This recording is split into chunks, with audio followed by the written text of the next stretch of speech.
Baru-baru ini, seorang sopir truk di China mengeluhkan kesulitan operasional truk. Dia harus membayar 600.000 yuan, lebih dari 87.000 dolar, untuk berbagai pengeluaran setiap tahun, hanya menyisakan 10.000 yuan, lebih dari 1.400 dolar.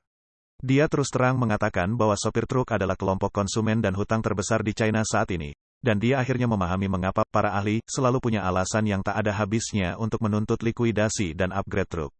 Seorang netizen berkata, ini benar-benar tidak memberikan jalan hidup bagi orang-orang. Sopir truk di China menderita dan dieksploitasi dalam berbagai cara. Pada tanggal 13 Februari Zhao Lanjian, mantan orang media China, memposting video yang berbunyi, bertemu perbudakan, kisah memilukan seorang sopir truk. Perjuangan hidup, mengalami dunia yang eksploitatif. Semua jenis eksploitasi, biaya tahunan adalah 600.000 yuan dan hanya tersisa 10.000 yuan. Seorang pria berusia 51 tahun dengan marah mengeluh bahwa umur truk Nasional 4 miliknya adalah 15 tahun. Meskipun dia baru menggunakannya kurang dari 8 tahun, para ahli menuntut untuk dilikuidasi. Semua pabrik besar sekarang menolak truk Nasional 4 untuk memuat dan membongkar barang.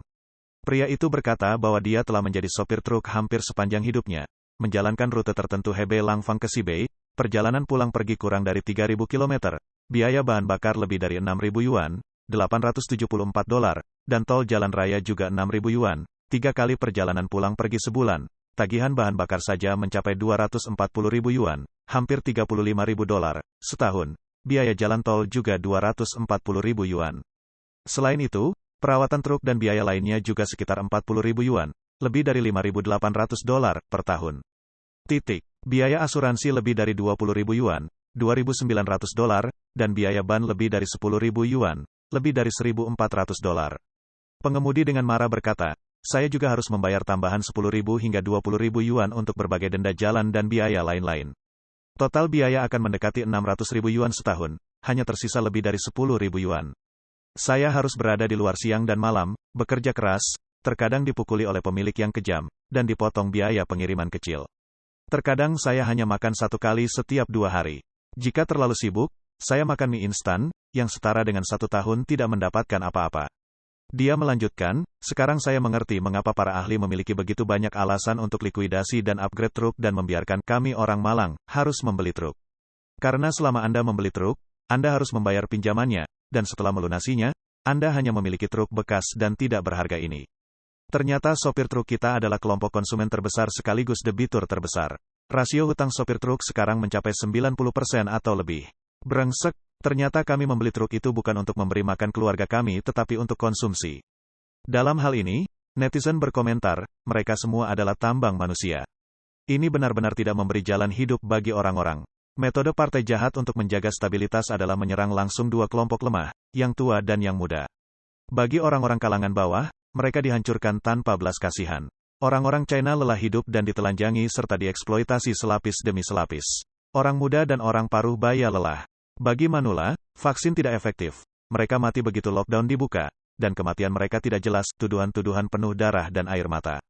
Tangisan di mana-mana, partai jahat akan dimusnahkan. Yang lain berkata, mengemudikan truk besar di Jepang juga merupakan kerja keras. Tetapi itu mendapatkan uang, dan para sopir itu mempercantik truknya. Mereka merasa sangat bahagia, menyedihkan. Sopir truk besar ini adalah kelompok berpenghasilan tinggi di Eropa dan AS.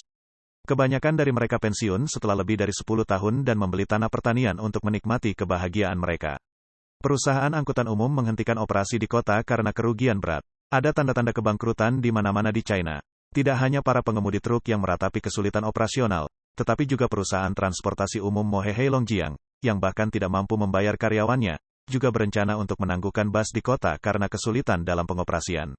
Menurut Red Star News, pada tanggal 12 Februari perusahaan angkutan umum Mohe Heilongjiang mengeluarkan pemberitahuan yang mengatakan bahwa karena kerugian besar perusahaan tidak membayar pinjaman pembelian kendaraan, tidak membayar gaji karyawan, tidak membayar uang jaminan listrik, dan asuransi pensiun para karyawan. Perusahaan tidak sanggup mengurus masalah kesejahteraan publik dan kebutuhan hidup masyarakat. Oleh karena itu, diputuskan untuk menangguhkan pengoperasian bus dalam kota mulai tanggal 15 Februari. Karyawan lain dari perusahaan transportasi Mohe Birangsan mengkonfirmasi kepada Red Star News bahwa layanan bus di kota Mohe belum dihentikan. Faktanya, perusahaan kami juga mengalami kesulitan dalam operasional. Di satu sisi, jumlah penumpang terlalu sedikit. Di sisi lain, tunjangan yang relevan belum dibayarkan setelah tahun 2020.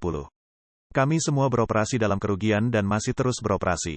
Karyawan ini mengatakan perusahaan tidak mampu membayar gaji karyawan dan biaya perawatan kendaraan. Kami masih berutang gaji setengah tahun kepada karyawan kami. Kuncinya adalah bus harus diisi bahan bakar, dipanaskan, dan sekarang tagihan listrik tidak bisa dibayar. Tanpa pemanas dan bahan bakar, tidak bisa membayar gaji, dan banyak karyawan yang keluar. Kami masih berharap